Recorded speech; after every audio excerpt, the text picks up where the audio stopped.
Ya, a ver. Eh, sí, ya está grabando. Ya chicos, entonces comencemos con el temita de esta semana. Esta semana como tal, ya, se podría decir dos temas juntos, porque el primero es de neumonía y el segundo ya es como de shock séptico, ya, sepsis. Entonces es algo extenso. Si yo veo que dura bastante como tal, lo que vamos a hacer es unos 10 minutitos de receso ya, no se preocupen. Entonces ahí voy a estar calculando el tiempo. Tipo, si la primera parte lo acabo a las 6 aprox, va a haber un receso, así que normal. Entonces, el tema de esta semana es antibiótico terapia. Ya saben como que las reglitas de lo que es asesoría, realizar el pre y post test, no faltar más de 3 veces, si no hay un cambio con los que están en la lista de espera, presentar justificación si en caso pueden, y mantener lo que es cámara, inicio y final de la ponencia, ¿no? Y sobre todo, traten de no estar muy tensos con la clase, porque como les digo, esto no es algo así como en la universidad de teoría. Acá creo que todos estamos para aprender, así que chicos, no se preocupen por eso. Y como es largo, tengan siempre, creo, un vaso con agua o algo por el estilo, porque de esa manera no les causa tampoco sueño y es bueno siempre estar como que un poco hidratado, ¿no? Entonces, comencemos con lo que es neumonía. Vamos a ver primero una pequeña introducción, ¿ya? La neumonía como tal, chicos. A ver, mm, creo que es algo que siempre vemos muy seguido. Ahora que estamos rotando, por ejemplo, ustedes que están en M3, creo que cuando roten por infecto va a ser una de las cosas más comunes que vean. Y acá van a poder como que reconocer no solamente qué lo caracteriza, sino como cómo tratarlo, ¿no? Cómo es el tratamiento en sí, ¿ya? Y esto va a ir en base a esquemas, ¿ya? En base a guías, y son bastantes, pero yo voy a darles como que el más importante, que tal vez creo yo que es el que viene en el examen. Ujú. Entonces, lo que es neumonía, ¿ya? Es un proceso infeccioso como tal. Eh, es una de las enfermedades más frecuentes, ¿ya? Hay una alta tasa de hospitalización y mortalidad a nivel mundial y también tiene una gran incidencia, a pesar de que haya muchos antibióticos, vacunas y lo demás hoy en día, ¿no? Lo que es como epidemiología, un poquito en resumen de la neumonía, en países ricos, tenemos las infecciones del sistema respiratorio inferior en sexto lugar. Esa fue una estadística en el año 2019. En lo que son países pobres, estas infecciones del sistema respiratorio inferior estuvo en segundo lugar, ¿ya? En países ricos sexto y en países pobres en segundo lugar. Y a nivel mundial, estas infecciones del sistema respiratorio inferior está ocupando el cuarto lugar. Todas estas estadísticas fueron en el año 2019. Ahora, en Estados Unidos se vio que hay un mayor compromiso ya de estas infecciones del sistema respiratorio en personas mayores de 65 años, ¿ya? Este dato es ya del año 2017 como tal. Ahora, lo que es la neumonía, siempre recuerden que hay tipos. Cuando uno habla de neumonía como tal, creo que el más general que uno se refiere es el neumonía adquirida en la comunidad, ¿ya? Que es como lo que uno se infecta cuando está en la calle, ¿ya? Entonces, vamos a tratar de clasificar esta neumonía en sus 4 subtipos, ¿ya? Para que sepan como que diferenciarlos un poquito y también tengan mucho ojo con esto. ¿Por qué? Porque siempre, bueno, no siempre, pero clásicamente es pregunta de examen. ¿En qué sentido? Casi siempre preguntan diferencias, o mejor dicho, para diferenciar entre lo que es la neumonía adquirida de la comunidad y también la intrahospitalaria, ¿ya? Eh, ¿Por qué? Porque las características son como lo contrario nomás. Y acá lo van a ver. Primero tenemos la neumonía adquirida en la comunidad o extrahospitalaria, ¿ya? Esta es la que se adquiere fuera del hospital, o también por sus siglas NAC, ¿ya? Estas, como características, tiene que ser menor a las 48 horas desde el ingreso al hospital, ¿ya? De manera ambulatoria. Después, ¿qué más? tiene que ser más de 7 días desde el egreso hospitalario. O sea, desde que se va, ¿ya? Tiene que pasar 7 días. Y si uno se infecta, ¿no? Como que más de 7 días, o sea, al pasar el séptimo día, esa sería una neumonía adquirida en la comunidad. ¿Y qué más? También es en no hospitalizados en los 90 días previos, ¿ya? Entonces, como resumen, este tipo de neumonía tiene que ser en menor de 48 horas desde que ingresó al hospital, tiene que haber pasado más de 7 días desde que se va al hospital para que sea catalogada como igual, adquirida en la comunidad, y son en no hospitalizados en los 90 días previos, ¿ya? ¿Qué más? Ahora tenemos la neumonía intrahospitalaria. Hay que saber diferenciarlo del otro caso, ¿ya? Esta también es llamada nosocomial u hospitalaria. Y a diferencia del anterior, este sí va a ser o se va a adquirir pasando las 48 horas desde que uno ingresó al hospital. O sea, cuando uno ingresa al hospital, ¿ya? Y pónganse que pasan 2 días, 48 horas, y empieza con estos síntomas, ¿ya? Que son lo que uno caracteriza a la neumonía. Este sería catalogado como una neumonía intrahospitalaria, ¿ya? Si hubiera sido antes, por ejemplo, si hubiera ingresado al hospital y se hubiera, tipo, manifestado estos síntomas al primer día, o sea, no ha pasado todavía 48 horas, este sería la neumonía adquirida en la comunidad, ¿ya? Por su misma característica, como lo dice. Entonces, siempre tengan esa diferencia en mente.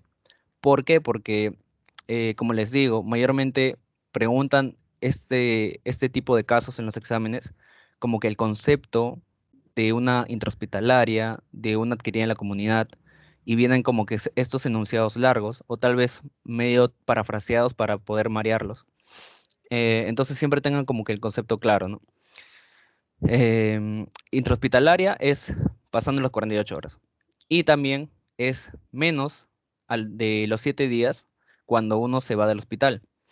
O sea, por ejemplo, si yo ya me dieron de alta, ¿ya? Y no ha pasado 7 días, recién voy como que en el cuarto día desde que me dieron de alta, y me infecto, ¿ya? O sea, y presento estos síntomas, quiere decir que esta es una neumonía intrahospitalaria, porque no han pasado 7 días todavía. O sea, esto lo adquirió en el hospital.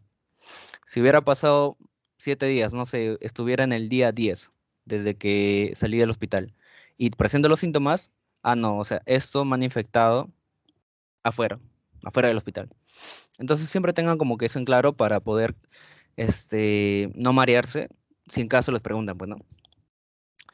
Después, ¿qué más? Tenemos otros dos subtipos que se podría decir que entran dentro del hospitalario, porque ese es el ambiente, ¿no?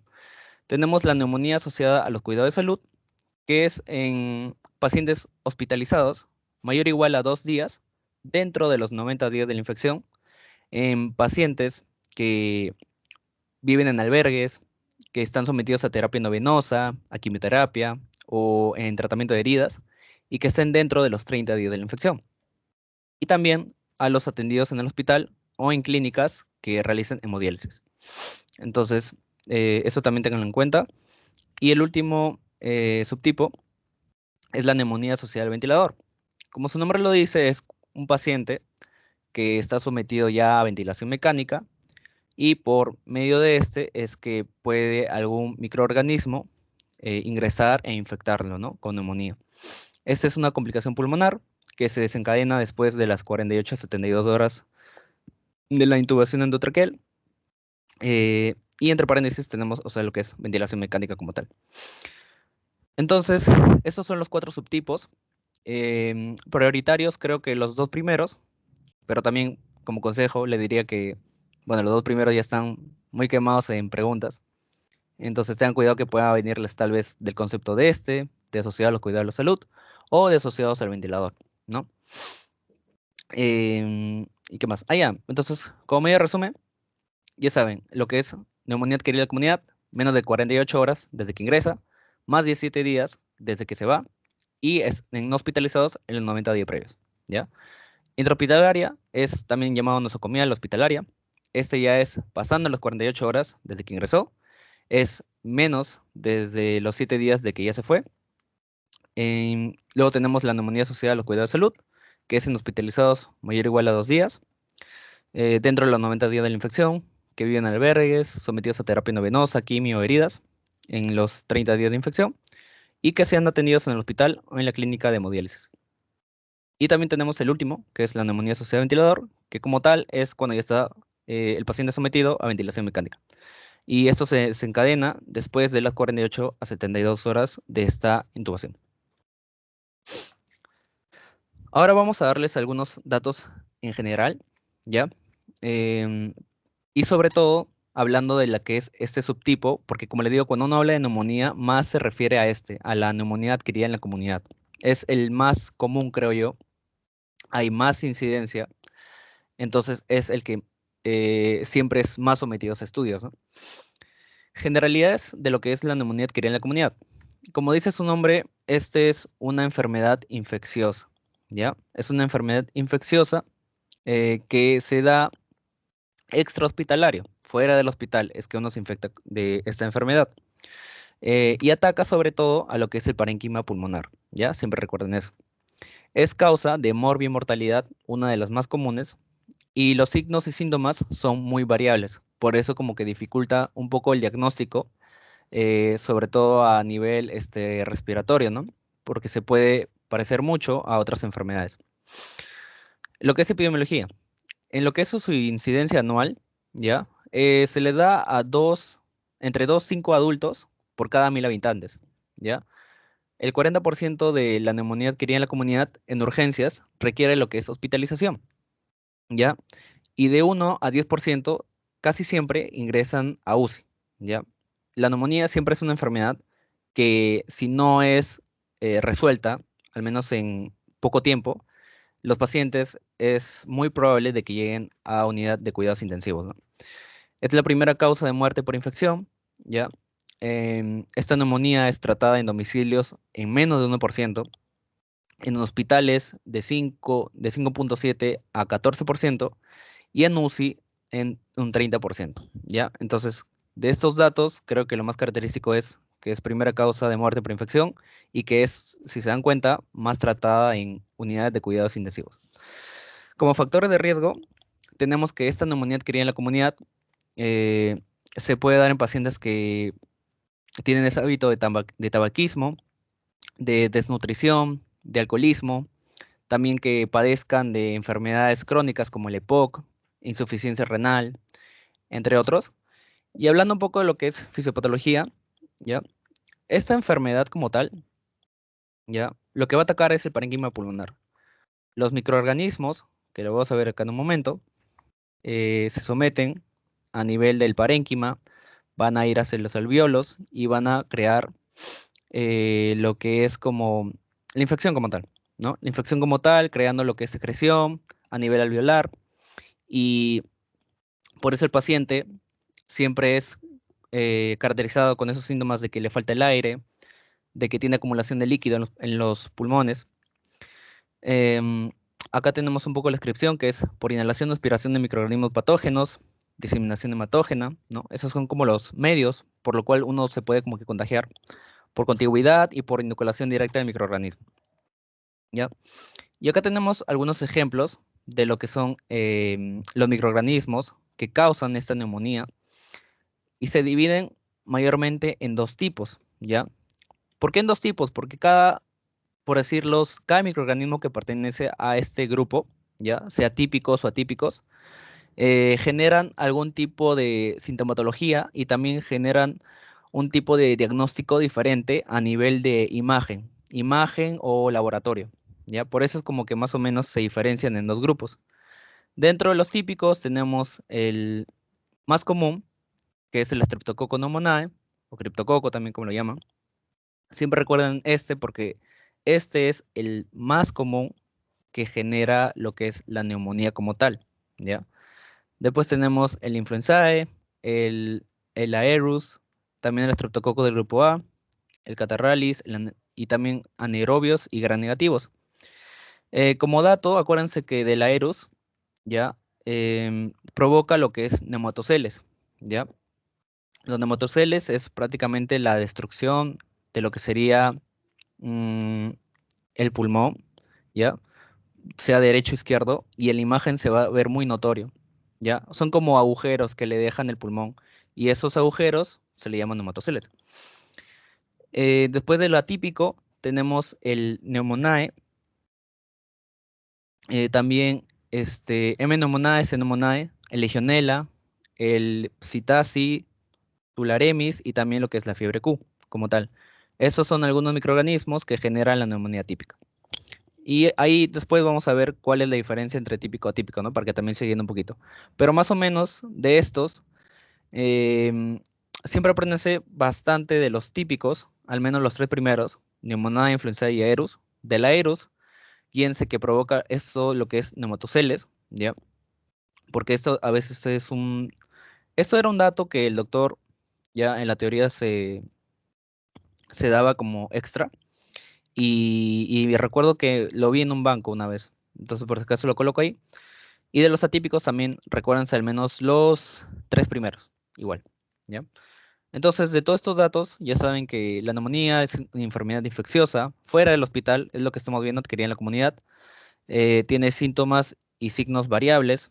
Acá ya están los datos epidemiológicos que también lo pueden observar. Y como fisiopatología como tal, recuérdense que es por inhalación, aspiración de microorganismos patógenos. Ya, ahora vamos a ver lo que es el cuadro clínico de esta neumonía adquirida en la comunidad. Tenemos lo que es la neumonía típica y atípica, ¿ya? Vamos a ver lo que es la etiología, vamos a ver los síntomas y también el diagnóstico. En lo que es la etiología, ¿ya? El más común, como les dije, en la típica es el neumococo, Streptococcus pneumoniae. En cambio, en la típica tenemos el micoplasma, legionela, clamidia, Klebsiella, entre otros. Como síntomas, en la típica, este inicio va a ser súbito, va a ser brusco. Presenta lo que es fiebre y escalofríos. Es, creo, el síntoma más general en todas las neumonías, estando en la típica también. Presenta lo que es tos productiva, ya, y es mucopurulenta. Presenta lo que es dolor pleurítico, taquipnia, y sobre todo, lo que es el síndrome de consolidación. Ya, acuérdense de ese dato que creo es lo que caracteriza más a la neumonía típica, el síndrome de consolidación. Por el otro lado, en la típica, tenemos que su inicio no es súbito, es gradual, es insidioso. Este es poco a poco, ¿ya? La tos no es productiva como tal, sino es una tos irritativa, seca. Genera lo que es fiebre, que es el síntoma general, disnea, y también acá lo que más caracteriza a la típica, a diferencia de la típica, es que los síntomas van a ser extrapulmonares. En la típica solamente o es más notorio el compromiso pulmonar, falta de aire, tos, dolor pleurítico, ¿ya? Pero en la típica no solamente hay ese compromiso pulmonar, sino también hay compromisos a otros niveles. Por ejemplo, hay cefaleas, hay mialgias, hay atralgias, hay síntomas gastrointestinales. Entonces, creo que esa es una de las características que más se diferencia con la típica. Tanto, por ejemplo, este es inicio súbito, este es insidioso. Acá es tos productiva, acá es más seca, y acá el compromiso es pulmonar y va a haber síndrome de consolidación. Y acá el compromiso no solamente es pulmonar, sino va a haber síntomas extrapulmonares, cefaleas, mialgias, entre otros. Hablando de lo que es el diagnóstico, vamos a tener lo que es la condensación lobar y también se va a presentar lo que es el broncograma aéreo. ¿Ya? Es también una de las características en imágenes que más representa a esta neumonía típica. Y en lo que es la neumonía típica, tenemos, ya no es tan como reconocible, sino lo que se va a ver más es una disociación clínica radiológica. Ya no va a haber una coincidencia como que lo que presenta el paciente, porque como le digo, los síntomas son extrapulmonares y vemos en las placas que hay compromiso pulmonar. Entonces, más o menos por ese lado va. En diagnóstico, los diagnósticos, sobre todo, va a ser por la clínica, ¿no? Por la clínica como tal. Los síntomas respiratorios, ¿ya? Los síntomas sistémicos, si en caso es más en la atípica como tal. También hay hallazgos focales en el examen físico, ¿no?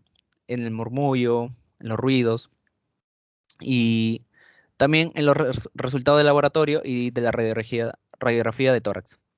Entonces, acá tengo como que los tres tipos de neumonía que uno comúnmente lo reconoce en las placas, ¿no? Radiográficas. El primero tenemos a la neumonía lobar, ¿ya? Los nombres van de acuerdo a cómo se vea el compromiso en la placa. Lobar mayormente es por el Streptococcus pneumoniae u otras bacterias típicas, ¿ya? Se va a ver lo que es una consolidación de un lóbulo pulmonar, ¿ya? Bajo la pleura visceral del predominio periférico. Y también cruzando los límites segmentarios y presenta lo que es, como le dije hace un rato, el broncograma aéreo, ¿ya? Broncograma aéreo, signo de la silueta positiva, entre otros, ¿ya? Y más o menos acá se puede reconocer un poquito. O sea, hay un compromiso lobar, se ve el broncograma aéreo. em, y luego tenemos lo que es la neumonía segmentaria. Este ya es por otros microorganismos, Aeros, Klebsiella, Pneumoniae. Em, las áreas acá comprometidas van a ser bilaterales, parcheadas, de consolidación, ¿ya? También es conocido como infiltrado algodonoso, de predominio periliar o peribronquial, ¿ya? Y puede haber lo que es broncograma aéreo y atelactasia, ¿ya? Entonces, acá, a diferencia del lobar, ya no solamente es un compromiso de un lóbulo pulmonar, sino acá va a ser ya más bilateral y es conocido como el infiltrado algodonoso, ¿no? Se va a ver como básicamente unas ramas así comprometidas en los ambos campos pulmonares.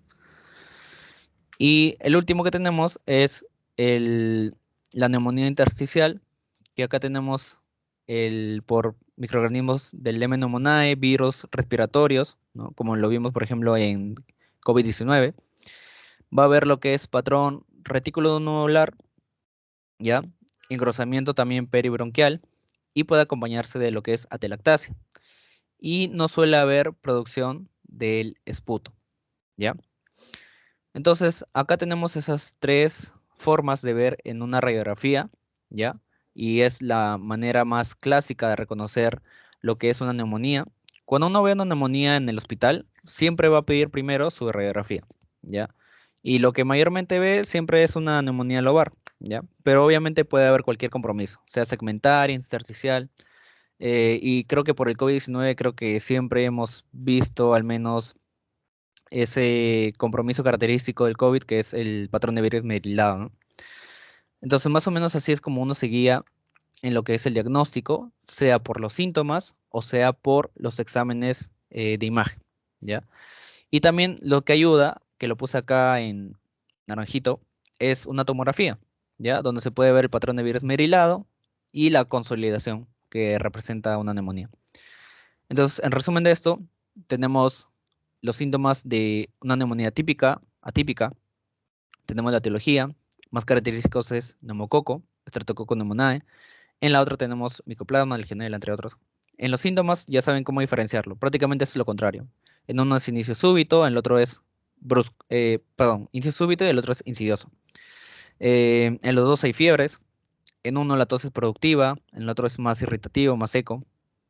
Em, y acá va a haber lo que es síndrome de consolidación, el compromiso es netamente pulmonar, y acá va a haber ya síntomas más extrapulmonares, como estos ejemplos. Y el diagnóstico que se puede ver en imagen es la condensación lobar, broncograma aéreo, y acá en imagen ya es más difícil porque hay una disociación con nuestra clínica y lo que vemos en imagen.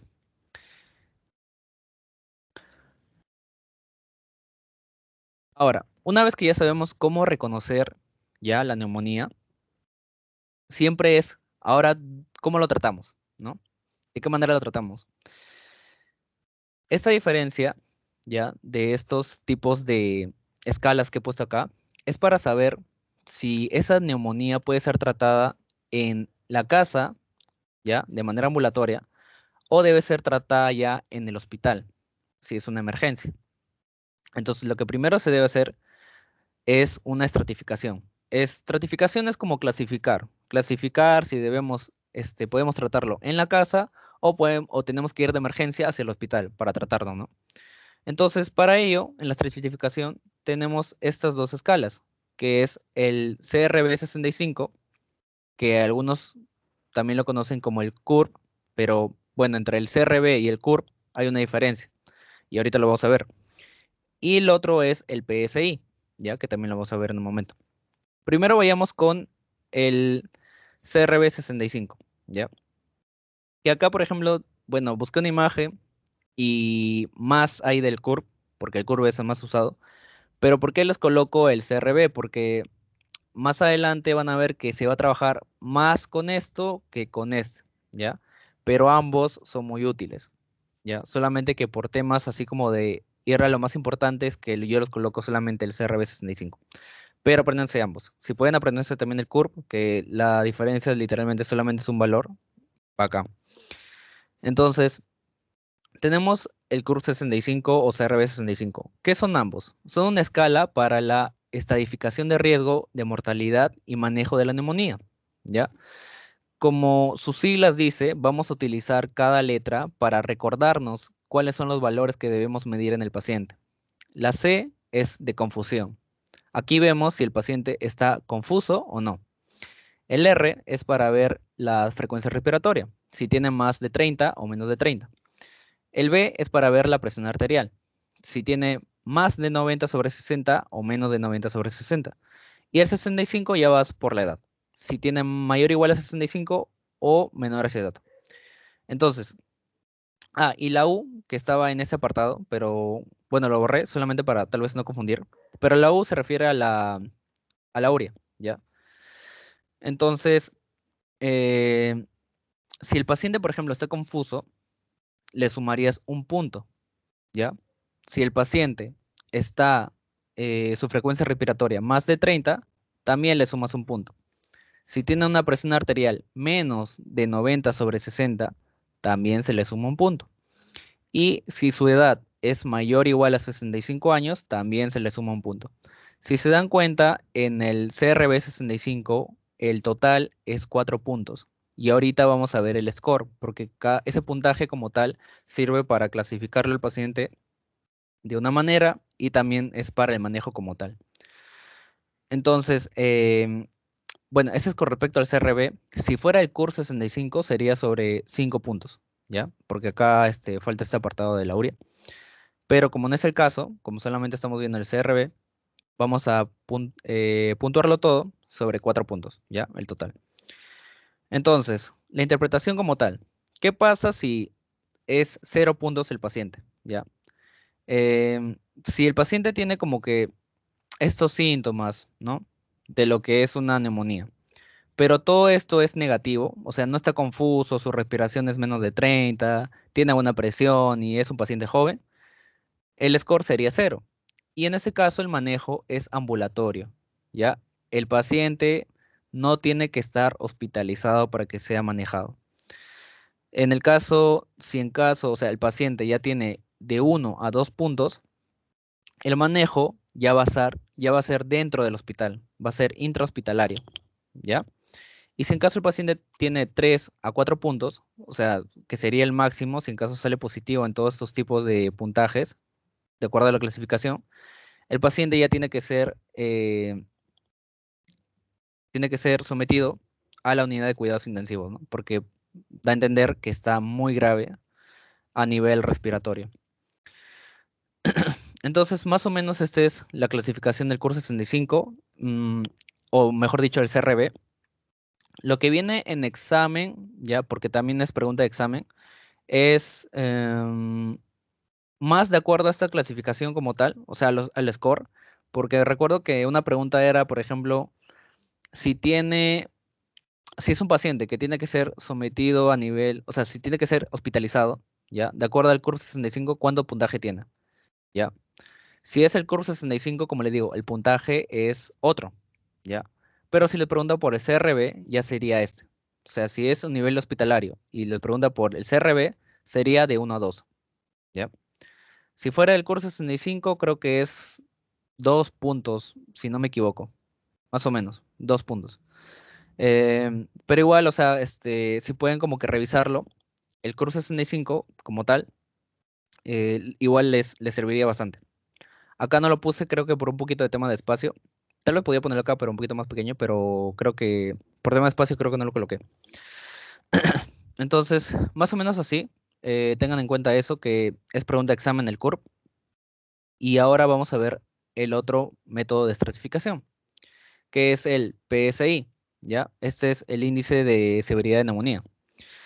Tenemos otra clasificación acá. Ya no pide lo que es confusión, respiraciones, ya no pide lo que es presión, sino es más extenso, ¿ya? O sea, no solamente pide lo que mencioné, sino pide más cosas. Y el puntaje va a ser mayor, si se dan cuenta acá es 30 puntos, 20 puntos y así. Y hay otro tipo de clasificación para ver si el paciente necesita manejo ambulatorio o manejo hospitalario. Entonces, empecemos con el primero, que son parámetros demográficos. Si es varón, ya, el puntaje va a ser su edad. Si es mujer, es su edad menos 10 puntos, ¿ya? El puntaje es acá, por ejemplo, si yo tengo 20 años, el puntaje sería 20. Y en el caso de mujeres, si es una mujer de 30 años, le restas 10, sería 20 puntos, ¿ya? Si es procedente de residencia, ¿ya? O sea, de otras regiones, sería 10 puntos. Ahora, hablando de comorbilidad, si presenta el paciente una neoplasia, se le suma 30 puntos. Si presenta hepatopatía, 20 puntos. Insuficiencia cardíaca congénita, 10 puntos. Una ACV, 10 puntos. Y nefropatía, 10 puntos. Y así más o menos va sumando todo el puntaje que tú vayas viendo en el paciente. En exploración física igual, tenemos todos estos valores. En las pruebas complementarias también tenemos todo esto que nos indica. Y al final, ya cuando hemos prácticamente hecho la clasificación de acuerdo al puntaje de nuestro paciente, vamos a catalogarlo en nuestros grupos, ¿no? Son 5 grupos, ¿ya?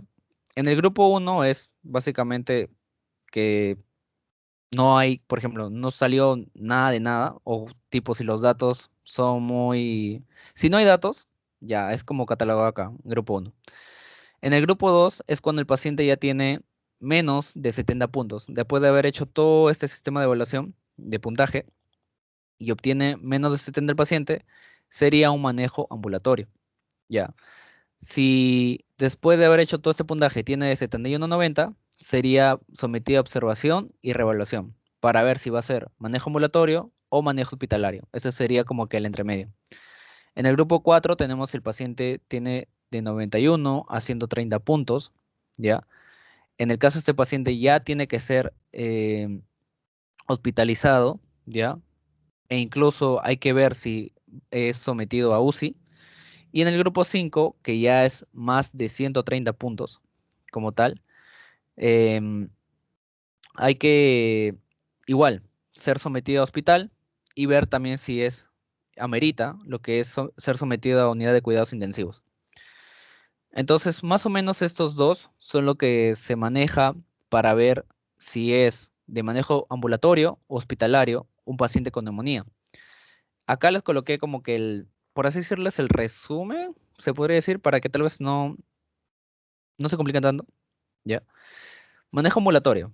¿Cuándo es un paciente debe ser manejo ambulatorio? Cuando su curso 65 es 0 puntos, ¿ya? Porque ustedes saben por acá, si ya tiene un punto, ya es hospitalario. Pero acá estamos hablando solamente ambulatorio. Si CRB 65 es 0 puntos, es ambulatorio. Y si el PSI, ¿no? El índice de severidad de neumonía, es menor a 70 puntos, también es ambulatorio. Ahora, ¿cuándo ya debe ser hospitalario o incluso sometido a unidad de cuidados intensivos? Cuando el CRB 65 ya es mayor a un punto y el PSI ya es mayor a 70 puntos. Fuera de la clasificación por grupos, ¿no? De 71 a 90, 91 a 130. Esto ya son más para clasificarlo, por ejemplo, si necesita ser sometido o, o a hospital o a UCI, ¿no? Pero hablando de hospital en general, si ya tiene más de 70, ya debe ser ya debe ser hospitalizado. Igual acá si es ambulatorio, igual acá. Entonces, esto sí también tengan en cuenta porque al menos lo que es el CURP viene o ha venido en exámenes. El PSI no tanto, pero siempre es también tenerlo en cuenta, ¿no?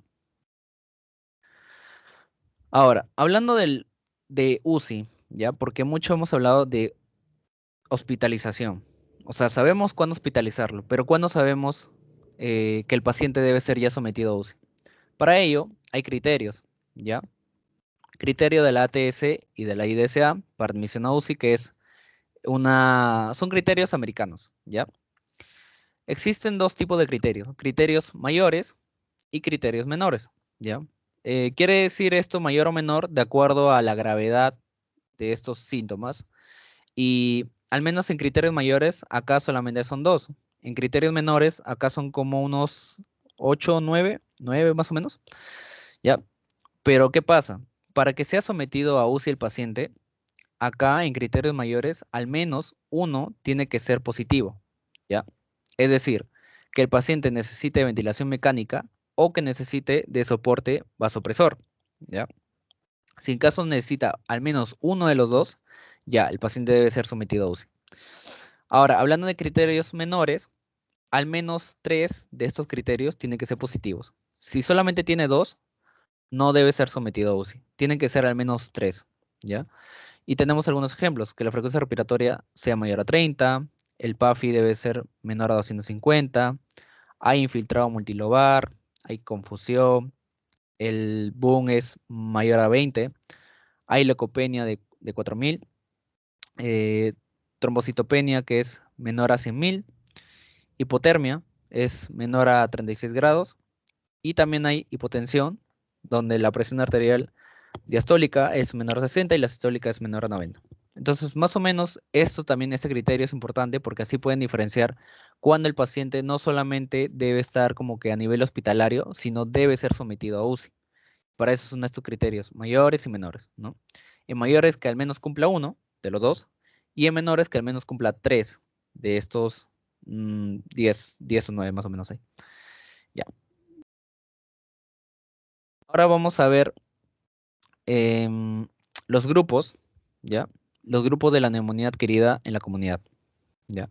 Porque existen lo que son tres grupos, ¿ya? Y no hablo, por ejemplo, de los grupos de acá que vimos hace un rato. Estos grupos como tal, no es a lo que me refiero, sino como que son otro grupo que lo clasificó en base, o sea, se clasificó en base a la escala del CRB 65 y también a los criterios de la ATS, que es la American Thoracic Society, ¿ya? Ellos fueron los que clasificaron este tipo, claro, catalogaron estos tipos de grupos. ¿Para qué? Para que después de uno saber a qué grupo pertenece el paciente, se le haga el manejo, ¿ya? Entonces, en resumen, son tres grupos, ¿ya? Grupo uno, grupo 2 y grupo 3. El grupo uno, ¿ya? Lo que mayormente nos guiamos es que su puntaje es de CRB 65 esté entre 0 y 1, ¿ya?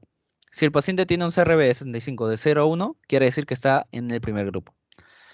En el segundo grupo, el puntaje debe ser de 2, ¿ya? O sea, debe ser 2, pero también acá entran los de 0 a 1, y ahorita lo vamos a ver por qué. Y en el grupo 3 ya serían el puntaje de 3 a más, o sea, 3 o 4, ¿ya? Entonces, más o menos, creo que mi forma de aprendérmelo así rápido fue que el grupo uno, como dice su nombre, si el grupo uno es hasta el uno, el grupo 2 es hasta el 2, ¿ya? O solamente 2, ¿ya? Y el grupo 3 es de 3 para adelante. Entonces, es más o menos guiarse, ¿no? Con el mismo nombre. ¿Qué es lo que representa este grupo uno? Son pacientes sanos, ¿ya? No tienen factores de riesgo como tal. Y si en caso tuvieran factor de riesgos o enfermedades concomitantes, no son tantas o son algo mínimo, por así decirlo. ¿Ya? En ese caso de pacientes, si perteneces al grupo uno, el manejo es ambulatorio, netamente ambulatorio. En el grupo 2, donde el CRB 65 es 2, pero también puede ser 0,1. Y acá les explico el por qué. Acá los pacientes con puntaje de 0 a 1 en CRB 65, si tienen condiciones socioeconómicas de riesgo, es decir, que está en un nivel socioeconómico de extrema pobreza, por así decirlos, también entraría en el grupo 2, ¿ya? Y después ya tenemos el CURP 65 que cataloga el puntaje como 2, o sea, no tiene factor de riesgos, no tiene enfermedades concomitantes, pero el CURP es 2, igual acá, o sea, tiene los factores de riesgos, tiene las enfermedades concomitantes y el puntaje es 2. Entonces, creo que la única diferencia acá es que acá se puede incluir pacientes que tienen CUR 65, 0 y 1, pero que tengan la extrema pobreza, ¿ya? O sea, tienen un compromiso socioeconómico. Y muy aparte de eso, separándolo, siempre acá entran los que tienen el curso 65 de 2 puntos, ¿ya? En el grupo 2. Y acá ya recuerden que el manejo es hospitalario, ¿ya? Es en salas fuera de la unidad de cuidados intensivos. Acá todavía no es sometido a UCI. Ahora, vamos a ver con el grupo 3. El grupo 3, como le dije, el CURP tiene que ser de 3 a más, ¿ya? O sea, puede ser 3 o 4, ¿ya? Em, ¿Y qué más? Ah, ya. No tiene factor de riesgos para lo que es este microorganismo originosa y tampoco para Aerus. Tiene factor de riesgo para originosa o tiene factor de riesgo para Aerus resistente a lo que es la meticilina, ¿ya? Entonces, si en caso ya presentan este tipo de pacientes, este sí necesita ser sometido a la unidad de cuidados intensivos.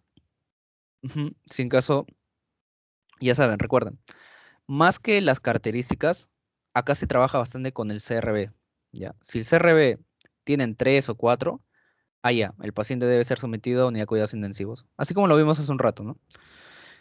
Acá si el paciente tiene 2, debe ser sometido a nivel intrahospitalario. O sea, debemos llevarlo al hospital.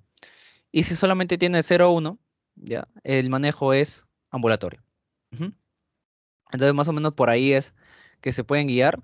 Sé que es un poco, tal vez, tedioso tantas características, o sea, sano, sin factor de riesgo, acá 0,1 y así con factor de riesgo y todo lo demás. Pero tal vez como consejo le diría, solamente apréndanse al menos esto, el puntaje, porque con el puntaje ya pueden saber o pueden sacar más rápido a qué grupo pertenece el paciente, ¿ya? Y el grupo es importante porque de acuerdo a eso es que va el manejo. Ahora, vamos a ver el manejo como tal y la antibiótico-terapia, ¿ya? A ver, el manejo debemos realizar primero, o sea, cuando tenemos un paciente que está yendo mal a nivel pulmonar, ¿no? Le falta el aire y todos los síntomas que ya vimos, ¿ya? Primero tenemos que hacerle un soporte, ¿ya? Tenemos que hacerle oxigenoterapia, tromboprofilaxis, entre otros. Todas estas medidas de soporte para el paciente, ¿no? Después también tenemos que hacer la monitorización, ¿ya? Ver cómo vas. Acá dice Surveillance Sepsis, que es, acá lo que trata de ver es que no llegue el paciente, ¿no? A ese estado de sepsis. Y por último, tenemos la antibiótico-terapia, ¿ya? Como medio resumen, la antibiótico-terapia va a ser un manejo en las primeras 4 o 8 horas que, por ejemplo, llegue el paciente. Y dentro de las últimas líneas de toda esta antibiótico-terapia tenemos a las quinolonas, ¿no? Eso creo que son como que lo más característico.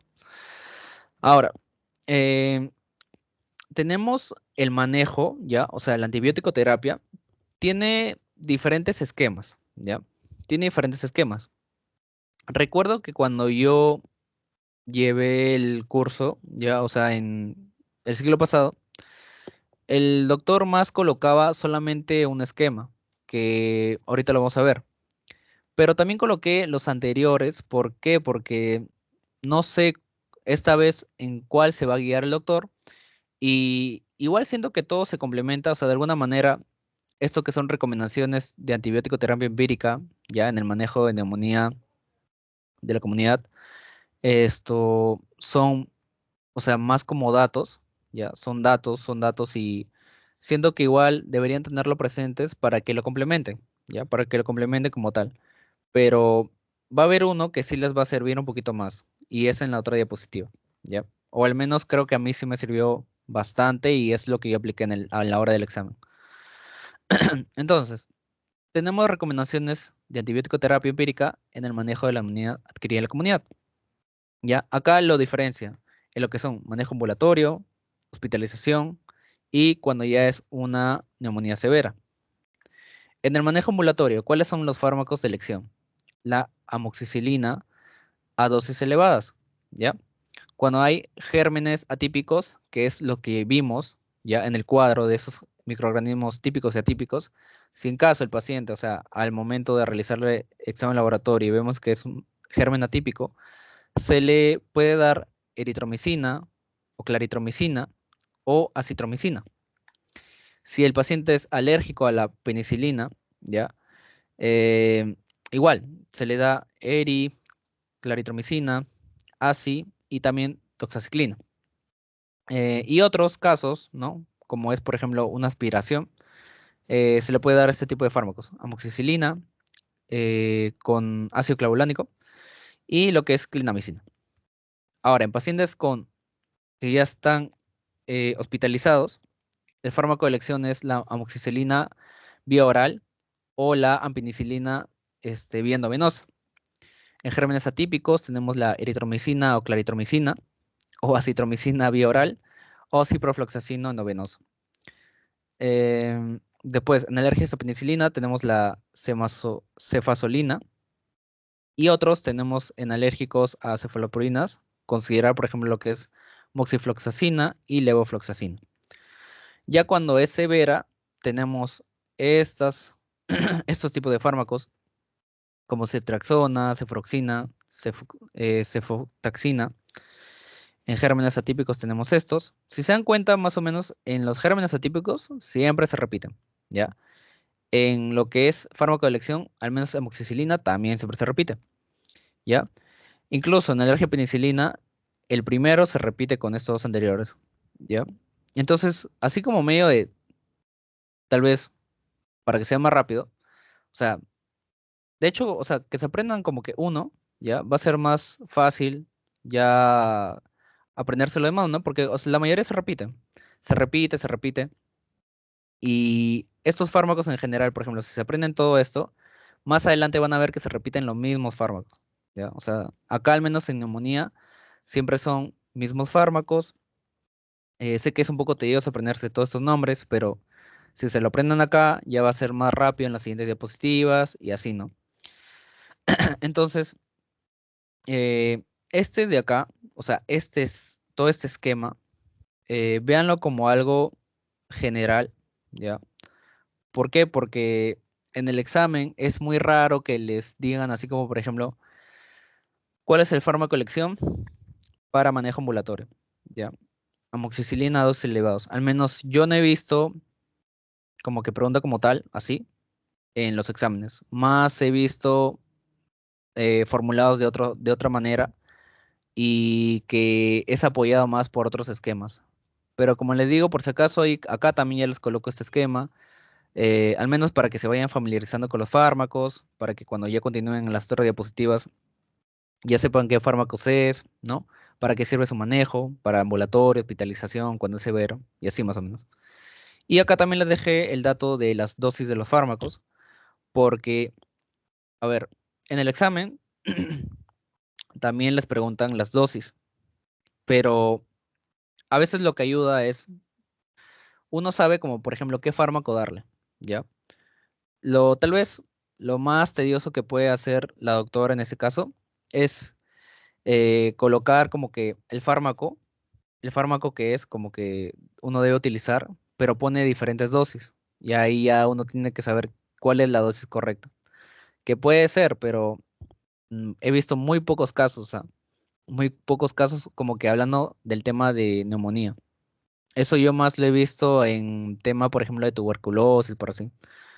Pero ya igual, si en caso pueden aprendérselo con dosis, sería bien bacán de alguna manera porque muy aparte del examen, como le digo chicos, o sea, uno tiene que saber ya el tratamiento como tal para el manejo, ¿no? Cuando vaya al hospital y sepa qué darle al paciente. Entonces, acá le dejo la dosis de fármaco, ¿no? Al menos se utiliza en todas estas familias para lo que es el manejo ya de neumonía. Y seguimos con los otros dos esquemas. Ya. Estos dos esquemas es en la izquierda de guía europea y en la derecha ya es americana como tal, ¿ya? Entonces, igual, la de la izquierda, mm, sí, o sea, tampoco ha sido como que utilizado mucho en exámenes. La que se utilizado en exámenes ha sido más esta, ¿ya? De la guía americana. pero igual, o sea, creo que si pueden como de alguna manera tenerlo como dato importante para saber diferenciar cada cosita. O sea, acá, por ejemplo, te dice que como guía europea en manejo ambulatorio, ¿cuál es la preferencia y cuál es la alternativa? Entonces, estos datos también yo lo considero como que importante, aunque tal vez no venga ni un examen, tómenlo en cuenta. En guía europea, en manejo ambulatorio, ya que no tiene comorbilidad el paciente, ¿cuál es el fármaco de preferencia? ¿La amoxicilina o tetraciclina? ¿Y cuál es la alternativa? El macrólido, ¿ya? Un macrólido. De igual, de manejo ambulatorio, pero que ya tiene comorbilidades, de preferencia se utiliza lo que es fluoroquinolona respiratoria, y alternativa tenemos igual, macrólidos. Ya cuando el paciente debe ser sometido a nivel hospitalario, de preferencia se utiliza lo que es aminopenicilina más un macrólido, y en alternativa tenemos la fluoroquinolona respiratoria. Y ya si el paciente es sometido a UCI, se utiliza cefalosporina de tercera generación, se le suma macrólido, y si necesita una alternativa, se utiliza la fluoroquinolona respiratoria más cefalosporina de tercera generación. ¿Ya? Entonces, más o menos es como que esta guía trata de decirte cuáles son los fármacos de preferencia cuando está a nivel ambulatorio, hospitalario y en UCI, y cuáles son las alternativas, ¿no? O sea, más o menos por ese lado va. Y ahora vamos con el que sí o sí, al menos, deben tratar de memorizarse, ¿ya? Tenemos la guía americana, ¿ya? Eh, Esto, o sea, el doctor a veces lo coloca como que solamente la ATS y DSA, que es la americana en sí, del 2019, o también le puede agregar que es guía de Colombia, pero en sí se van a dar cuenta que los datos de acá con los datos de acá son lo mismo, ¿ya? Entonces, si se aprenden como que una u otra, se van a dar cuenta que es lo mismo en sí. Ahora, acá dice grupo uno, grupo 2 y grupo 3. Y no sé si se acuerdan que hace un rato tratamos de diferenciar estos grupos de la neumonía en grupo uno, grupo 2 y grupo 3. Ya, y era justamente para esto. Ustedes, eh, sí, de hecho, y en la hora del examen me pasó que me vino como caso clínico, ¿ya? Me vino como caso clínico y, tipo, me daban los datos, ¿no? Me decía un paciente de 70 años que está confuso, que, por ejemplo, su presión es tal, ¿ya? Y su frecuencia respiratoria es tal valor. Entonces, más o menos, yo decía, me está dando todos los datos para poder clasificarlo como que su curva. Entonces, una vez que saqué su curva, saqué su puntaje, y ya sabía que era grupo uno, grupo 2 o grupo 3, pero mayormente siempre te preguntan por el grupo uno, ¿ya? Mayormente. Ya sabía más o menos que tenía que trabajar, o sea, en mi mente me refiero, que tenía que trabajar con estos fármacos, sea sin factor de riesgo o con factor de riesgo, pero de acuerdo a eso es como que iba a trabajar.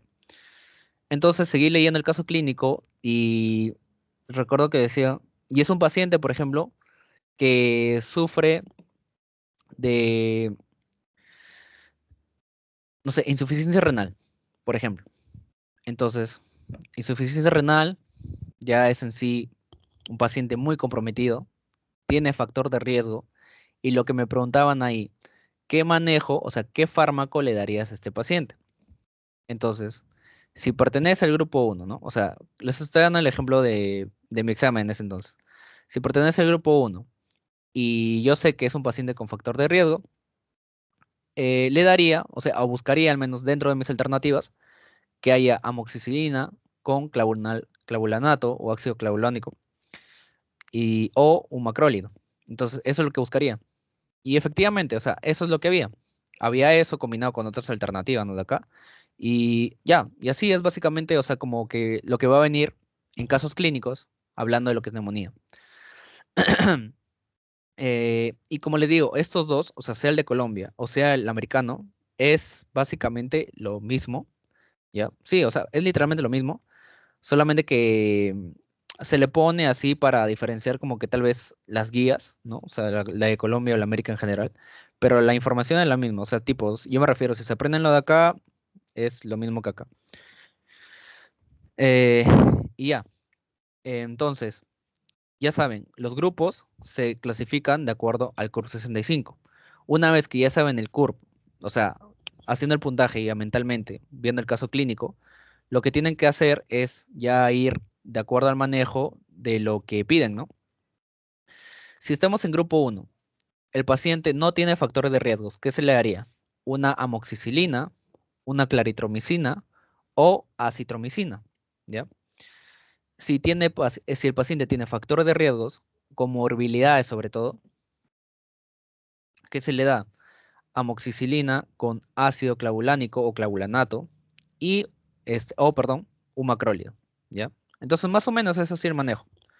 Sé que parece un poco complicado, pero ustedes vayan practicando, si pueden, vayan viendo casos clínicos, creo, yo me acuerdo que, o bancos sobre todo, ¿no? Vayan banqueando bastante y así van a darse cuenta que solamente es una práctica sabiendo el CURP y recordando estos medicamentos. Y así, es bien rápido el manejo. Entonces, ya cuando es grupo 2 se le da macróleo sí o sí, se da penicilina, ¿no? Si en caso tiene el paciente factor de riesgo, o sea, el microorganismo puede ser un bacilo gram negativo, ¿ya? Lo que se da acá es ampicilina y sulbactam, ¿ya? Y si en caso tiene factor de riesgo para neumococo resistente, ¿ya? Se le da lo que es ceftriaxona. Esos datos como tal, si en caso les viniera, en el mismo caso le debería decir, paciente que en realidad se le ha hecho estudios y ha salido positivo para neumococo resistente o tienen bacilos gram negativos, ¿no? Y ahí tienen que saber como que los tipos también. Y en el grupo 3, acá el manejo ya es con ah, ampicilina y sulbactam, el macrólido y también lo que es un oseltamivir. Si el paciente tiene este factor de riesgo para lo que son pseudomonas, lo que se da acá es la piperacilina con tazobactam o lo que es el cefepime. Y si el paciente tiene factor de riesgo para el MRSA, que acá les puse sus siglas, es Staphylococcus aureus resistente a la meticiclina, ya lo que acá se da el manejo es vancomicina o lo que es linezolid, ¿ya? Entonces, más o menos así es como se da el manejo. Primero, sepan clasificarlo de acuerdo a su curva. Una vez que ya tienen su grupo, ya por memoria como tal, tienen que saber qué darle. Y tienen que saber diferenciar si el paciente tiene factor de riesgos o no tiene factor de riesgos, al menos en el grupo 1. Eh, y acá igual, o sea, tienen que saber si dice en el caso que tiene factor de riesgo para bacilos gram negativos, para neumococos resistentes, y en grupo 3 para pseudomonas o para estafilococcus aureus resistente a meticiclina. Todo esto debería ser como datos extras que le dan en el caso. Y lo de acá, como les digo, es lo mismo. Por eso tal vez no lo toco mucho. Creo que el único dato así como aparte es este del oseltamivir, que se da en caso de influenza, pero de ahí nada más, y en sí lo mismo. Entonces, este es en sí el que les digo que tienen que aprenderse esta guía, la americana. La anterior, estos dos, o sea, son más como para que vayan reconociendo cuáles son los fármacos y estos fármacos, cómo, para qué manejo se utiliza, para ambulatorio, hospital o cuando ya es severo. Y el mismo de acá, cuando es ambulatorio, cuál es de preferencia, ¿no? ¿Cuál es la alternativa?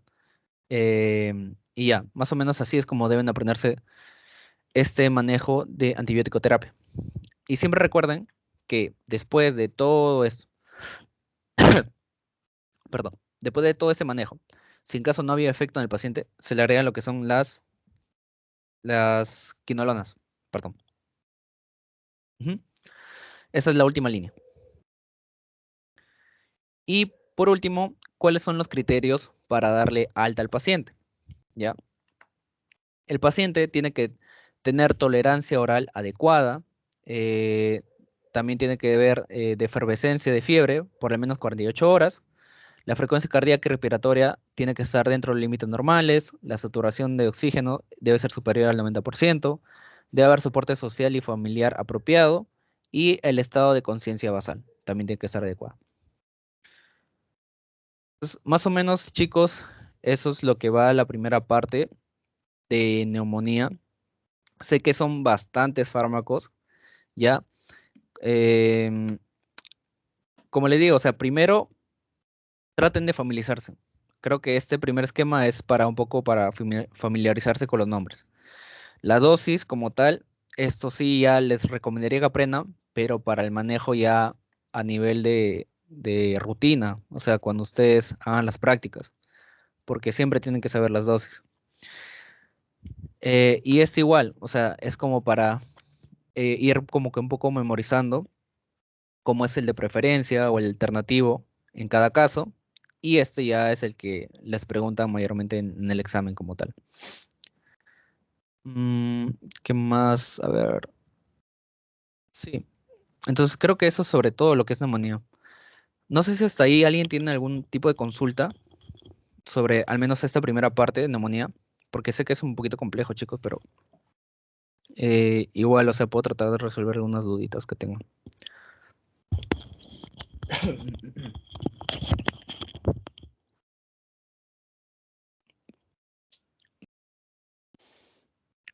Si en caso no hay dudas, vamos a ver, ¿qué son? Ya. Vamos a dar unos 10 minutitos, o 7 por ahí, 7 minutitos de este receso, y después de eso ya volvemos con la segunda parte, que es un poquito más corto. La segunda sí es un poquito más corta, pero igual para que descansen un poquito, ¿no? Entonces, 7 minutitos y vuelvo ya, chicos. No se preocupen.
Ya chicos, ahora sí, ¿qué tal? Vamos con la segunda partecita.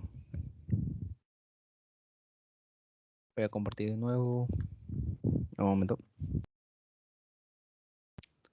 Aprovechando también, estaba revisando lo de la clase anterior del manejo del sistema nervioso vegetativo, ya, y bueno, al menos no tuve el tiempito para agregarlo extra, porque sí me di cuenta que es bastante y hay algunas cosas que un poquito que marean.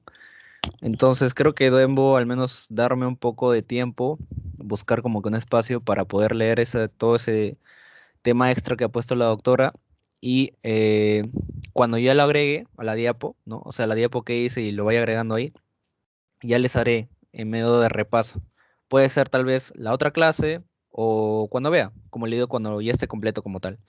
Y si no, ya, si en caso no me da el tiempito, por lo mismo que, como les digo, hago un poco de las cosas de mi ciclo, ya lo complementaría normal en el repaso, ¿ya? Y buscaría la forma de que sea como que bien conciso para que no se mareen, ¿no? En ese momento. Pero, eso es como que el adelanto que les hago.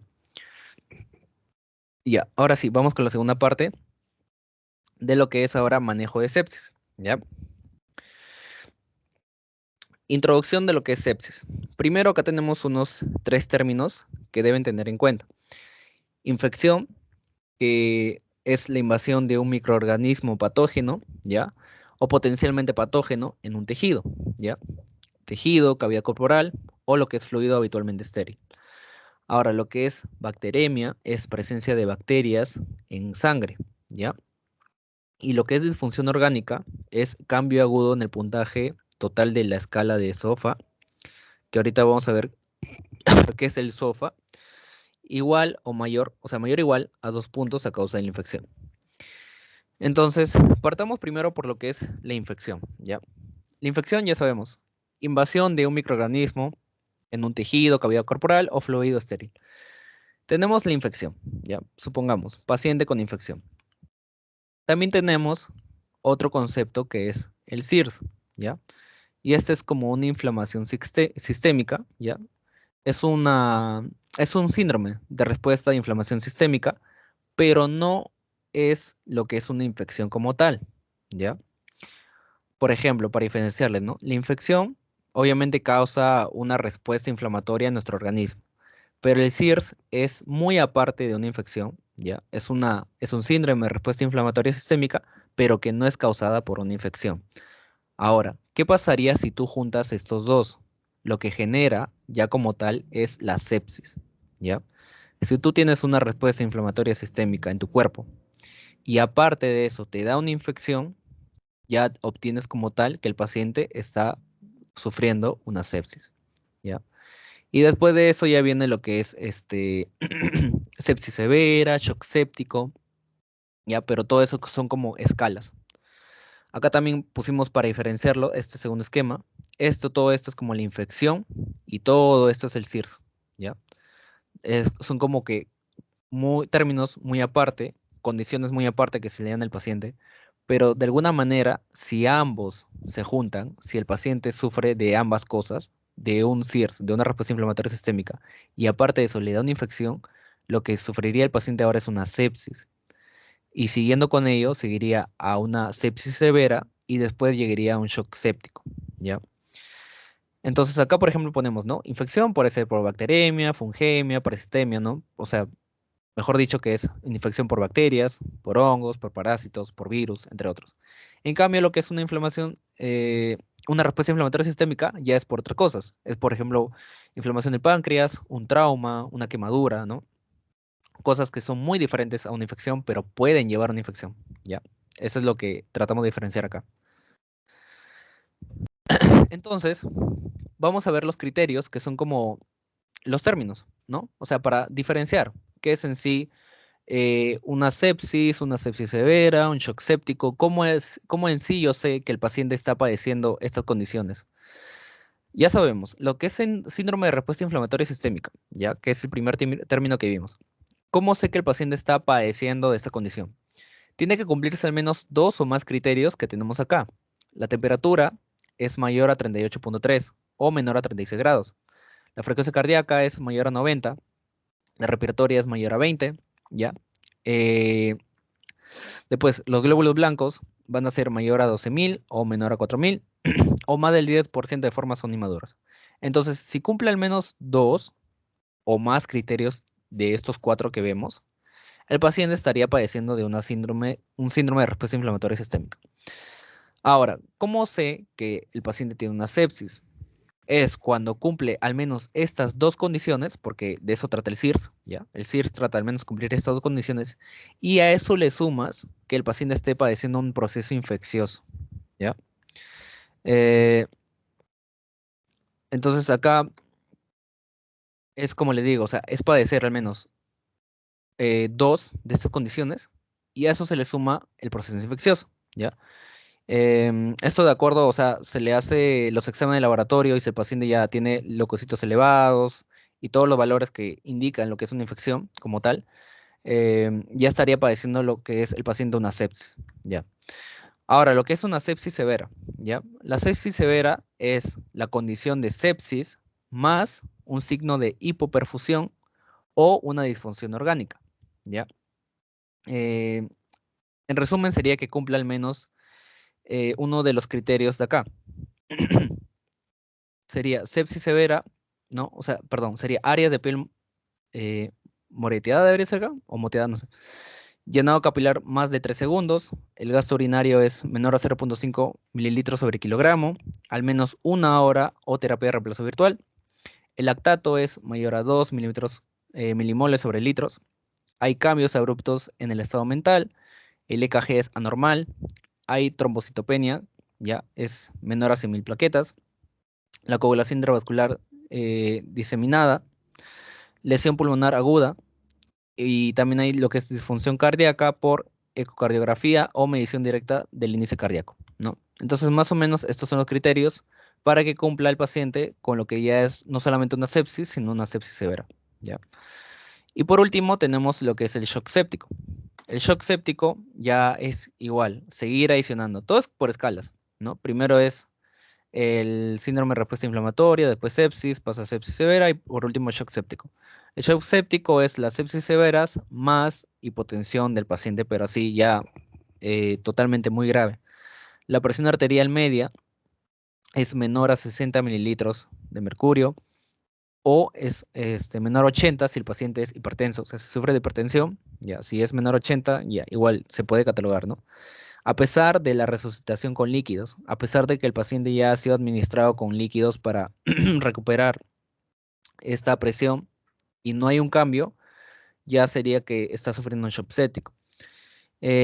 Igual, y para mantener la presión arterial media mayor a 60, requiere dopamina, ya, mayor a 15,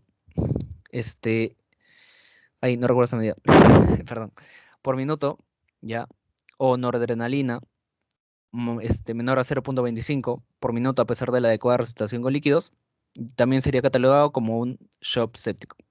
Entonces, más o menos acá les pongo las características para que sepan diferenciar. Mm, pregunta como tal en el examen, no he visto la verdad, o en banco tampoco, pero siempre tengan en cuenta, como les digo, para ya el manejo en, en los hospitales, ¿no? Para que sepa reconocer cuando un paciente está sufriendo de sepsis, sepsis severa o un shock séptico como tal. Ahora vamos a ver lo que es etiología y diagnóstico. ¿Ya? Perdón. Ya. Lo que es etiología, vamos a ver dónde mayormente hay el compromiso, ¿ya? En lo que es la sepsis. Y el mayor porcentaje de los compromisos en sepsis es en los pulmones, en un 40%. El segundo lugar le sigue a nivel intraabdominal en un 30%. Después también es por catéteres intravenosos, ¿ya? Que es en un 5%. También por tejidos blandos, que es un 5%. Y a nivel urinario es un 10%. Los gérmenes que causan lo que son las sepsis con un 62% con mayor predominio son los gramnegativos. Luego tenemos en segundo lugar los gram positivos con un 37% y los hongos con un 1%. Ahora, hablando de lo que es el diagnóstico, ¿cómo nosotros reconocemos que el paciente está padeciendo de un shock o un shock séptico? ¿Ya? Y en realidad es fácil, teniendo en cuenta como que estas dos clasificaciones. Primero, ¿qué pasa? Cuando vemos un paciente y tenemos la sospecha de una infección, ¿qué es lo primero que tenemos que hacer? Primero tenemos que hacer con esta clasificación que se llama Quick SOFA, ¿ya? Ver si cumple estas tres condiciones. El Quick SOFA lo que permitió, que es una clasificación, la verdad, bien útil para si en caso no recuerdas, creo yo, el SOFA como tal, porque el SOFA es este otro cuadrito y es un poquito más extenso. El Quick SOFA lo que dice es que al menos si presenta dos o más, ya, porque son tres nomás, pero si presenta dos o más de estos puntos de esta escala, el paciente tendría mucha probabilidad de que esté padeciendo de una sepsis, ¿ya? Entonces, la primera condición es que la escala de Glasgow sea menor o igual a 13 puntos, que la presión arterial sistólica sea menor o igual a 100 y la frecuencia respiratoria sea mayor o igual a 22, ¿ya? Entonces, más o menos es por ese lado que se va el Quick SOFA, que permite una clasificación mucho más rápido para saber si un paciente está presentando sepsis o no. Y ya, o sea, en el sentido, primero sospechamos de infección. Si confirmamos que el Quick SOFA es mayor o igual a 2, o sea, tiene dos rangos, o sea, positivos. Ahora lo que hay que ver es la disfunción de órganos. Y para eso es que sirve esta otra clasificación que es el SOFA, ¿ya? El SOFA ya abarca mucho más cosas, abarca escala de Glasgow, creatinina, bilirrubina, plaquetas, presión de oxígeno FIO y también ya la presión arterial media. Entonces, va de acuerdo a un puntaje, ¿no? Los criterios del 1 hasta 4 puntos y es de acuerdo al valor que se tenga en cada casito. Si en caso pueden memorizárselo, es muy útil, la verdad. Hablando como que en hospitales, yo creo que siempre es bueno saber cuando un paciente ya está sufriendo de lo que es una sepsis o un shock séptico como tal. Entonces, si pueden aprendérselo, acá. ¿Qué más? Ah, ya. Y el tema de esto es igual que el anterior. Si al menos tienes dos o más, ¿no? Criterios que cumplan, ¿no? De acuerdo al SOFA, el paciente ya estaría catalogado como un paciente que está sufriendo una sepsis. Ujú. Entonces es como que por pasos. Primero, sospechamos de una infección. Aplicamos el Quick SOFA, de acuerdo a sus criterios. Si tiene mayor o igual a 2, lo que seguiría es el SOFA, este de aquí. Igual, si tiene mayor o igual a 2 en puntaje, el paciente sería catalogado como un paciente sufriendo una sepsis. ¿Y qué faltaría para decir que está sufriendo un shock séptico? Solamente ver si al haberle aplicado una reposición de líquidos, ¿ya? Y la presión arterial media sigue menos a 65, el paciente estaría sufriendo de un shock séptico, ¿ya? Y para ello el manejo es aplicar vasopresores, ¿no? Para que la presión arterial media suba y para que el lactato también suba, mayor a 2, este, a pesar, ¿no? O sea, la condición es que a pesar de que se le ha aplicado vasopresores y se ha tratado de reponer, no sube esto, pero entonces el manejo sería básicamente que hay que reponer estos dos valores, la presión arterial media y el lactato. Hay que tratar de disminuirlo, perdón, en lo que es el lactato. Eh, y ya, y básicamente esto es como que el diagnóstico y la etiología. La etiología ya lo vimos, mayor compromiso en lo que es el pulmones. También ha sido pregunta de examen, chicos, este de acá, lo que es etiología como tal, donde mayormente es la etiología de lo que es el shock. Entonces, en pulmones es el que tiene mayor porcentaje, pero por si acaso también aprendes lo demás. Quién sabe, puede venir como que dónde es menos, dónde solamente tiene un 10%, ¿no? Algo por el estilo que puede venir en preguntas. Y lo que es el diagnóstico del SOFA y el Quick SOFA no se ha considerado en exámenes, pero yo creo que para que ustedes sepan cómo reconocerlo, siempre es bueno también saberlo, ¿no? Y es de acuerdo a este esquema que acá traté de dibujarlo, ¿no? Para que también sepan cómo es el orden. Y ahí se pueden aprenderse el sofá, que siempre con tablas, a mí me pasa, pero escribiéndolo varias veces siempre se me queda. Entonces, eso también es como que algo que pueden hacer ustedes. Y ahora vamos a ver el tratamiento como tal, ¿ya? Hablando del tratamiento, ¿cuáles son las formas que primero hay que hacer con un paciente que sufre un shock? ¿Ya? Primero, la resucitación del paciente. Hay que aplicar lo que es fluidoterapia, vasopresores y realizar la monitorización. Después, hay que tratar la infección. Acuérdense que no solamente es un síndrome inflamatorio, sino que el paciente está sufriendo también una infección. Hay que identificar el foco de esta infección, hay que hacer hemocultivo u otros tipos de muestras. Hay que aplicar antibiótico terapia para atacar el microorganismo y bueno, el control del foco, ¿no? Ujú. Y el último paso es tratamiento de soporte. Una vez que hayamos hecho todo esto anterior, hay que aplicar este tratamiento de soporte para mantener estabilizado al paciente. ¿Cuáles son los pilares del tratamiento como tal? Después de todo esto, vieron como que de manera de resumen qué es lo más importante de tratar en cada paso. Entonces, lo principal es resucitación hídrica, antibiótico terapia y medidas de control del foco. ¿Ya? Primero vamos a ver la resucitación, que es el cuadro de acá de la derecha. En resucitación inicial tenemos a la primera hora, a las 3 horas, a las 6 y a las 24. A la primera hora lo que se hace es una resucitación con cristaloides, ¿ya? Tenemos que iniciar retos de volumen iniciales con bolos de hasta 30 centímetros cúbicos sobre kilogramo. Hay que reducir también lo que es la tasa de infusión, si hay aumento de la presión de cavidades cardíacas, sin mejoría hemodinámica concurrente. Ya, esa es como que a la primera hora. A las 3 horas, ¿qué se hace? Hay que medir el lactato a nivel sérico, ¿ya? También hay que iniciar ya lo que es la antibiótico terapia de amplio espectro, preferiblemente dentro de la primera hora, ¿ya? Pero igual, lo toman acá, o sea, primeras 3 horas, pero por eso lo aconsejan, ¿no? El antibiótico terapia de preferible se hace dentro de la primera hora. Y también hay que obtener al menos 2 hemocultivos previos al inicio del tratamiento y si estos no implican un retraso mayor a 45 minutos. Ujú. ¿Qué sigue? A las 6 horas eh, hay que medir la glucosa, si está en menor a 180. En pacientes ventilados, las presiones macetas, besetas, perdón, van a ser menor a 30 centímetros de agua. Y de hemoglobina va a ser mayor a 7 miligramos sobre decilitro. Y las plaquetas tienen que ser mayor a 20.000 si el paciente tiene alto riesgo de sangrado. Y después, a las 24 horas, vemos esta la presión venosa central, ¿no? Con estos valores.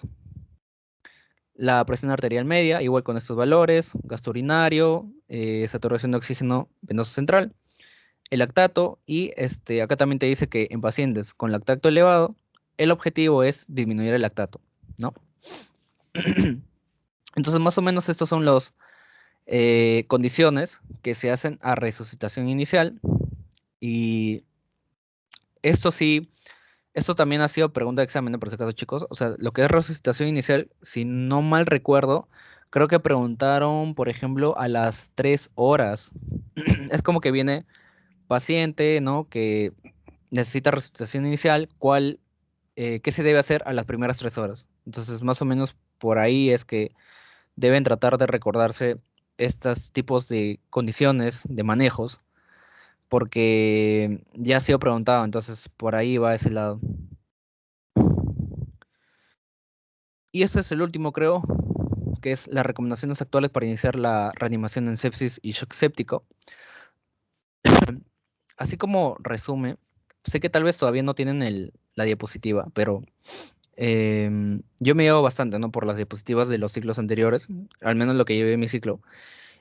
Las recomendaciones actuales, ya para iniciar la reanimación de sepsis y shock séptico, no les miento, eran como 30, casi 30 recomendaciones, y son así de extensas, bien extensas, o sea, cada uno eh, tiene diferentes tipos de recomendación, ¿no? De manejo, todos son importantes.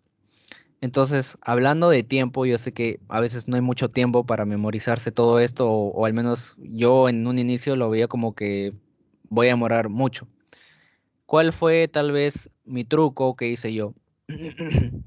Al menos en la diapositiva que hizo el doctor, él dejó como que palabras mm, resaltadas, por así decirlo, ¿ya? Así como lo acabo de hacer yo. Palabras así en rojo. El doctor mayormente lo deja en amarillo. Pero solamente esas palabras, ¿ya? O sea, esa oración, solo que yo me memorizaba, ¿ya? ¿Por qué? Porque al menos hablándose de memorizarse todo el texto así tal cual, yo lo veía muy tedioso. Entonces solamente memorizaba como que lo más importante, que es lo resaltado. Y bueno, para suerte mía, sí liga. O sea, yo siento que cuando te preguntan en los exámenes, eh, que mayormente preguntan cuál no es una recomendación, ¿ya? O qué recomendación es como que errónea, ¿ya? Ahí más o menos te puedes guiar. Solamente por haberte aprendido esto, que es como lo más importante, creo yo, de todo, de cada texto, eh, puedes tratar así como que de jugar con las respuestas. Ya, ese es un consejo que yo le daría hablando de tiempo, porque sí es bastante, o sea, como le digo, son como casi 30 recomendaciones que le dan, y todas son importantes, o sea, deben aprenderse todas. Entonces, más o menos por ese lado va. En lo que es shock séptico, viene bastantes preguntas de recomendaciones, viene de resucitación inicial, de acuerdo a las horas, etiología también viene, diagnóstico, apréndanselo por si acaso. Mm, esto de los criterios no viene, pero igual, ¿no? Para que sepan su clasificación, por si acaso aprendan a hacer. Entonces, más o menos es por ese lado que se inclina este tipo de preguntas a la hora del examen. Y ya, chicos, o sea, podría abarcarles más de las recomendaciones como tal, pero también lo que quiero ver es, al momento que me pasen su diapositiva, ¿no? Eh, la actual, ¿no? La que vayan a hacer esta semana. Quiero ver si la doctora todavía o el doctor pone todavía estas recomendaciones o ya no las pone.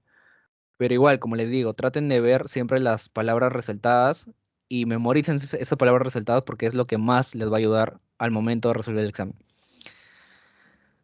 Entonces, eso sería, creo, sobre todo esta semanita, chicos. Yo sé que el tema es bien extenso. Hemos demorado casi 2 horas.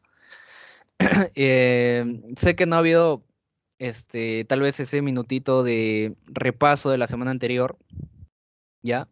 Y lo que pasa es que quería hacer un repaso, pero al final, como no tengo como que el tema completo, todavía como que no puedo hacerles más preguntas, ¿no? Entonces, fácil cuando ya complete el tema como tal, cuando ya lo revise, ya hagamos un repaso mejor de la semana 2. ¿Y qué más? Ah, ya. Entonces, de manera general, como le digo, en sepsis, apréndanse bastante lo que son las recomendaciones, que son como casi 30 que les digo, y apréndanse sobre todo las palabras resaltadas, ya para que les haga más fácil. Apréndanse la etiología, eh, y tengan en cuenta siempre cómo diferenciar sepsis, shock séptico, ¿no? Ya es para manejo de ustedes, ¿no? Para su rutina diaria en el hospital. Y en lo que es neumonía, apréndanse bastante la diferenciación de síntomas, la etiología, o sea, los tipos de agentes que causan, sea la típica o la típica, y de las guías que mostré, la europea, la americana y qué más, y una anterior que le decía que es más para que se familiarizan con los nombres de los fármacos. Apréndanse los tres, pero dentro de los más importantes es el último, ¿ya? La americana. Ese es el que más viene en examen. Entonces, no sé si chicos hasta ahí tienen alguna pregunta con respecto a estos dos temitas. Como les digo, es algo extenso, pero todavía hay unos minutitos para, en todo caso, responder.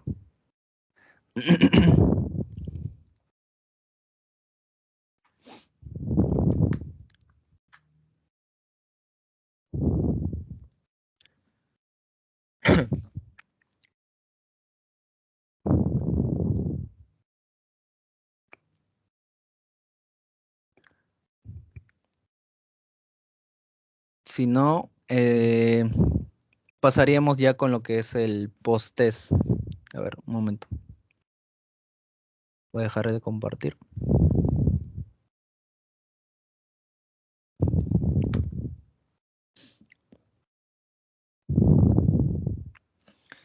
Denme unos 3 minutitos y le paso el post-test ya, chicos.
Ya, chicos, a ver, ahí les mando el post-test.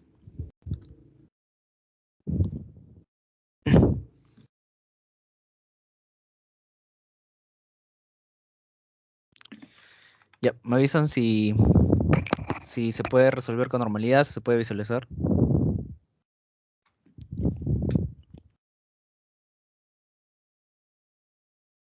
Ahí ya saben, chicos, o sea, prendan su camarita, ¿no? Para también tenerlo como registro final.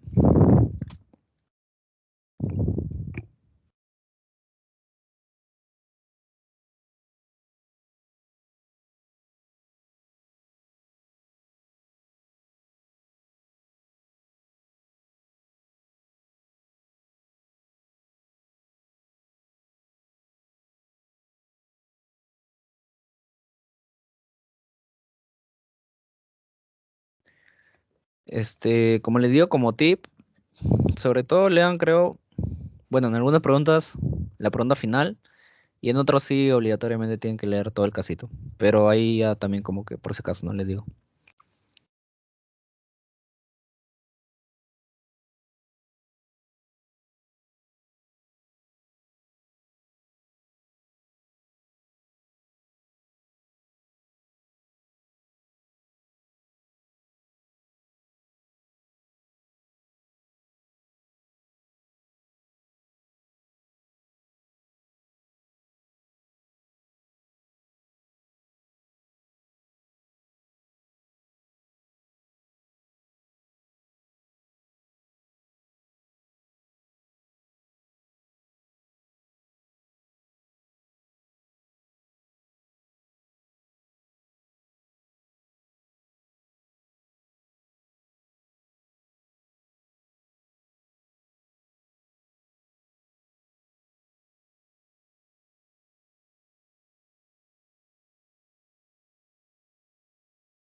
Ah, también como adelanto, chicos, ahí en un rato voy a subir ya lo que es como que el drive oficial, ya de las asesorías.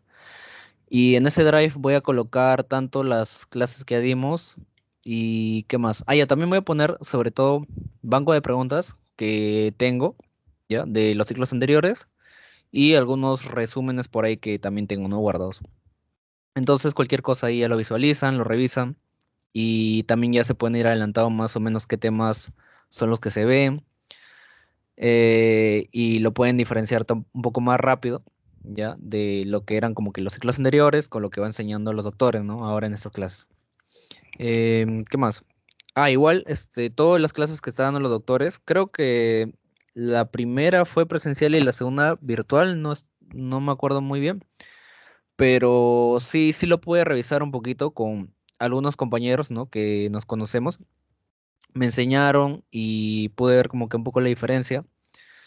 Entonces, la ventaja creo que del primero es que está, o sea, es similar y el segundo sí es bien diferente. Vamos a ver, ¿no? Qué tan diferente es de este tercer tema. Y ahí, de acuerdo a eso, voy haciendo las modificaciones, ¿no? ¿Qué más?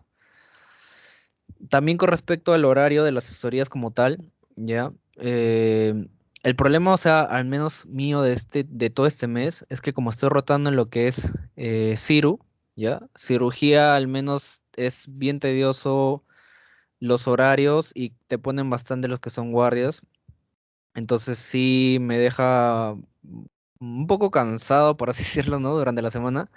Y como yo a veces los PPTs, algunos los fui avanzando, pero otros no, o sea, otros como que los voy creando, ¿no? Entonces por eso como que demora un poquito. Y ya, al menos creo que por estas 2 semanas más, creo que las asesorías pueden ir siendo domingos. Y ya cuando cambie de rotación, ya que ya no me toca cirugía sino otro curso, vamos viendo pues si puedo al menos los sábados. De acuerdo a eso y de acuerdo a la disponibilidad, como les digo. Pero de todas maneras les agradezco por entender eso y también como que acceder a los horarios, ¿no? que les coloco a veces. Yo sé que algunos quieren un poquito más temprano, pero como les digo, o sea, les agradezco por al menos acceder a eso. Ujú. ¿Qué más? Bueno, solamente eso quería avisarles. Si en caso, chicos, ya, o sea, ya pueden apagar sus cámaras, normal. Creo que ya pasó el tiempo y también ya tomé las pruebas. Y si en caso ya terminaron lo que es el post-test, ya con confianza ya pueden ir retirándose, no se preocupen. Y les agradezco por todo este tiempo que también se dan este domingo, ¿no? ¿Y qué más? Ah, ya, nada más. Y espero que le vaya bien durante la semana. Ya saben.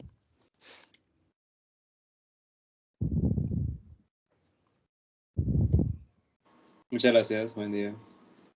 Hasta luego.